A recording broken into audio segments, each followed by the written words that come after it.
This is the Tan Talk Radio Network. Welcome to Moments of Clarity with Tiffany Werner, licensed mental health counselor in the state of Florida.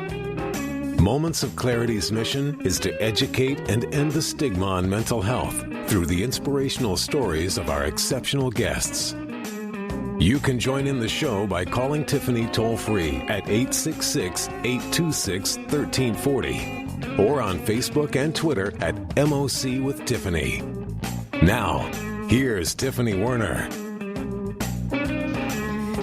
Hi, thanks for listening. This is Moments of Clarity. My name is Tiffany Werner. I'm a licensed mental health counselor, and I'm your host. And today in studio with me is a good friend of mine and also one of the admins on Moments of Clarity. He is an Army veteran. He was a former Army Airborne Infantry veteran and served in combat. And we always appreciate anyone who risks their life for our country and to preserve our American way of life. And we're going to focus on post-traumatic stress. PTSD is what it's also referred to as, post-traumatic stress disorder. A lot of people don't like to hear the word disorder and takes it from it. But as we were chatting a little bit, there's a significant difference that I've noticed in my clients and when talking to friends of mine that have served our country, that that trauma, post-traumatic stress, is viewed very differently from, I guess, combat veterans or not veterans, but even active duty, anything like that, versus what they call civilians, or what we I don't speak the lingo, so I don't know what I'm allowed to say, to be honest. But you did well. So, but we talked about post-traumatic stress a lot, and it's so common, and it's what we need to understand. I even got a client calling in who's a police officer wanting counseling, which that said that, nothing dramatic has happened, but something's been triggered, and she wants to figure out what it is. And those things can come back, and even if it's not something that we recognize. And so recognizing triggers and that can actually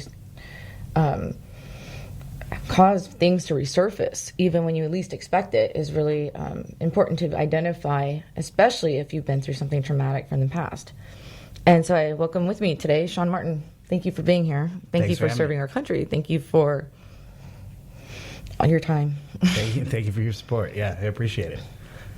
So what is it with what's the difference when people say post-traumatic stress and they say it's like shell shock or combat or for veterans, I'm asking so you can explain it from a veteran's point of view, but when we clarify it's not combat related or PTSD, then what is the difference in your opinion? Yeah, so throughout the time that I've gone through rehab for PTSD and being in service and out of it, and for me it's been about 10 years since I was in the service, and I'm lucky to have been able to know some of the guys that I served with, and how they've come around in the recent years, to be able to recognize it in themselves. Mm-hmm. That was one of the biggest steps that I know some of my fellow soldiers, comrades in arms, yeah. Those guys. Yeah, those hey, you guys. But yeah, I'm going to remind you to watch your language today. Of course, yeah. For the fifth time this morning. The FCC isn't watching anyway. But anyway, I'm watching. We have listeners.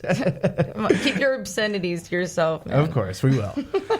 But yeah, the other people in my unit, They had their own struggle with it. There was a massive denial that PTSD was a thing, especially when I was in. Nobody wanted to admit that it was possible for them to feel it, to get it, and they didn't want to.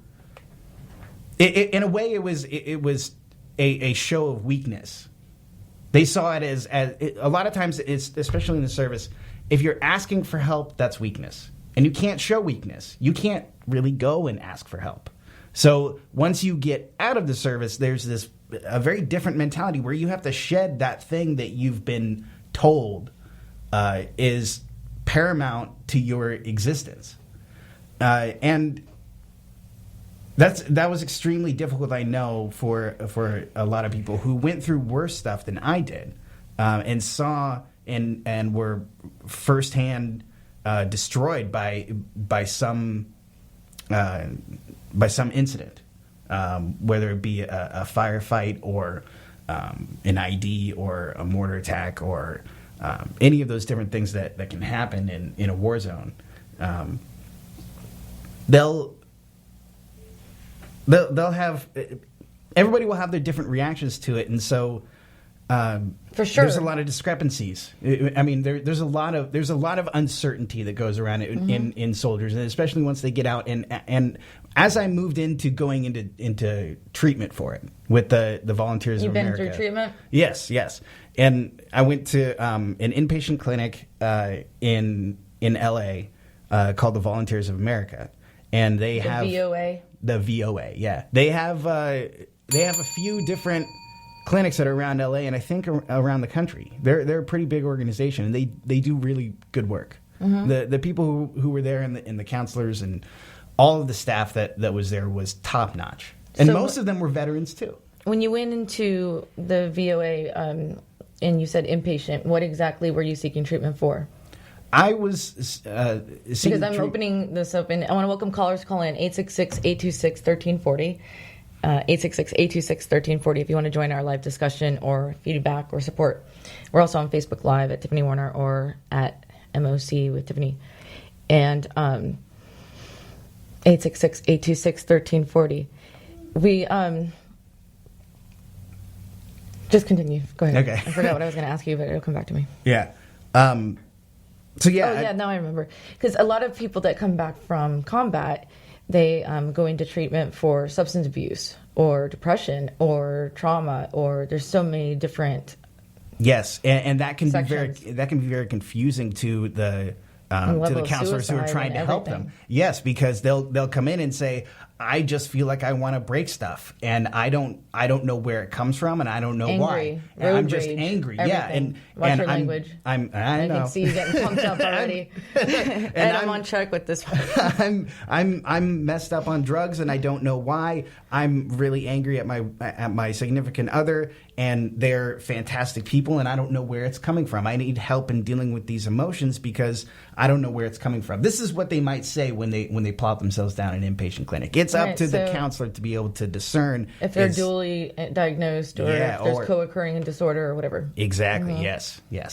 So that was a struggle. It takes someone to be honest that they're using substances or alcohol to an extent. Yes, which was absolutely another struggle, especially, and that was one of the problems that kept happening, was that guys didn't want to admit that they were breaking the rules to go out and try to use some kind of drugs, and they would end up getting in trouble. And there was a very interesting lesson that I learned from going through that and watching other people fail.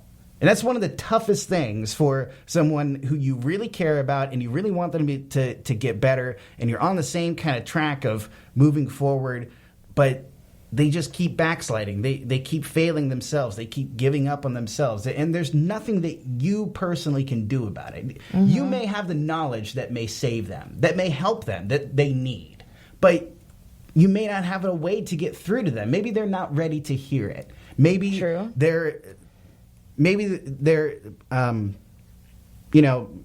still in denial and are not able to take an objective viewpoint on the stuff that they've been doing because they tell themselves these things. Oh, that's what this rationalization is for. That's power perception. Yeah, exactly. So all of these things came into play in these situations, and I learned a lot about human interaction and how to help people effectively. And that was a tough lesson, but it was an extremely valuable lesson. And I think those kinds of, I know that a lot of people who, who I was, who wanted to help me earlier on. Yeah. A lot of people wanted to help me early on had the same kind of problem with me. They didn't know how to help me. They didn't know the details of PTSD. They just knew that something was wrong, that Sean wasn't normal, that Sean wasn't doing the acting and being the way that that we know him to be. Have you found that yet? Yeah. Okay. No, but seriously, not to like put you out there, but what triggered this conversation also is, and I don't want to even get into details or whatever, but there is times where I'm like, there's just sometimes we can't unsee something, or my house almost caught on fire. And it's like, it was scary. I was scared. And you're like, you don't know anything about scary. And then you like one up me. And I'm like, so what's the big difference? Like, okay, I was traumatized that there was a fire in my house and that we got out just in time. So, yeah. But I think, not compared to what you've seen. No, and I'm not teasing about it. And honestly, it's probably not. Of course it's not. But the mentality is there, and I kind of want to discuss the difference. Yeah. I definitely appreciate that. It's okay. So that feeling when you've passed the fight or flight point and you decided fight, or in this case, since you're running flight, away, or freeze. Yeah, and when you're running away from a fire, so at that point you're running. We'll say you've made that decision. And we're talking about, well, like using the example of the yeah. fire, right? Right. There's a big fire. You're right in it. I and knocked you gotta down run everyone. I got out first. Yeah. And I told the kids and the dog, hurry up. Yeah. No, of course kick not. down the grandmother. It does. Yeah. Throw the clown out of the way. You Yeah. really know your what regular you're George really, Costanza. what your character really is when you're faced with a crisis and Yes. how you would respond. Yes, you do. You learn a lot about yourself. Yeah. But so in that moment, you're making a decision that a lot of times is extremely difficult for people to do. The difference in a soldier is that they are used to that environment. They are happy to be in that environment. In fact, they relish being in that environment. And It used to not be like that when the drafting was in place and things were different back in the day. Yeah. I mean, when you're talking about an all-volunteer army, it is different. People when that you have enlisted drafts voluntarily. Yeah, people who are like, and when you have a draft, people, I don't want to be there at all. It doesn't matter what's going on. I don't want to be here. And that's a very different dynamic than when you have an all volunteer army where everybody's saying, I want to be here regardless of what happens. This is the only place for me. And in that I think that I like the all volunteer army better because that mentality is much more conducive to team building. It's much more conducive to being able to rely on the other people who are in your unit, which is life and death. In the infantry, everything is life and death. There is no, that doesn't really matter. If that doesn't really matter, we aren't really going to be doing it. You know, we only do the stuff that matters, and we're not going to do it. Not going to do it. But yeah, there's a place in your mind that you go to in that stressful event When you're in combat, and you can get in a rhythm with it. The unfortunate aspect of that is that destroys your entire perception of normalcy, and it also destroys your perception of what's healthy as opposed to what you're capable of. So everybody is capable of amazing things. Realizing it is usually the hardest step. Isn't that so true? Yeah, I like that. People are We're amazing. always surprised when they figure out, I didn't know I could do that. I'm so great at being late to stuff. I win at that every day. Yeah, and it's not a fault. It's just and it's a talent. We just have to own up to what we're good at, right? Yeah, exactly. I'm kind of kidding around, but you gotta lean into it at least. Yeah, and so let's see. But we all have talents and things like that, but when people are they're in a horrible environment, I can see where the trust and the ability to have faith in the people around you, it saves lives. Yes. Yeah. there's no hesitance or indecisiveness. Everyone's there and ready to face whatever comes